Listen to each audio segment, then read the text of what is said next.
ఖలిస్తానీలకి సపోర్ట్గా ఖలిస్తానీల ఓట్ల కోసం కెనడా ప్రధానమంత్రి ట్రుడో చేసినటువంటి ఓవర్ యాక్ట్ చూసాం. అందులో భాగంగా భారత్తో గొడవలు పెట్టుకున్నాడు. చివరికి రేపు మార్చిలో తను పదవి దిగిపోయి కొత్త ప్రధానమంత్రి రాబోతున్నారు. అందులో ఇద్దరు పేర్లు తెర మీదకి వస్తున్నాయి. అది పక్కన పెడితే వాడు చేసినటువంటి డ్రామా అక్కడ ఉన్నటువంటి ప్రజల్ని నమ్మించడం కోసం అని చెప్పేసి గురుపత్వంత్ సింగ్ పన్ను ఎవడైతే అక్కడ ఉన్నటువంటి అంటే ఖలిస్తానీ తీవ్రవాది భారతదేశం నుండి పారిపోయి అక్కడికి వెళ్తే వాడికి షెల్టర్ ఇచ్చి వాడి పేరు మార్చుకుని వచ్చినా సరే వాడికి షెల్టర్ ఇచ్చినటువంటి సందర్భంలో వాడిని ఎవరో గుర్తు తెలియని వ్యక్తులు లేపేశారు అన్నటువంటిది అది భారతే అన్నటువంటిది అతని ఆరోపణ.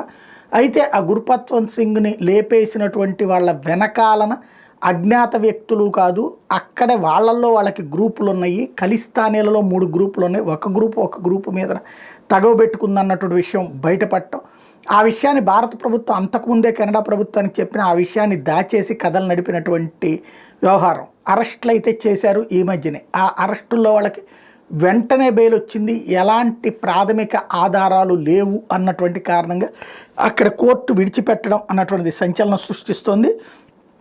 ఓవరాల్గా కెనడా కోర్టులో 4 నిందితులు హర్దీప్ సింగ్ నిజ్జర్ మర్డర్ కేసులో ఉన్నటువంటి దాంట్లో ఈ గురుపత్వంత్ సింగ్ పన్నుగాడు ఒత్తిడికి తలొగ్గితం చేసినటువంటి దాంట్లో కాస్త రివర్స్ అయిందనమాట.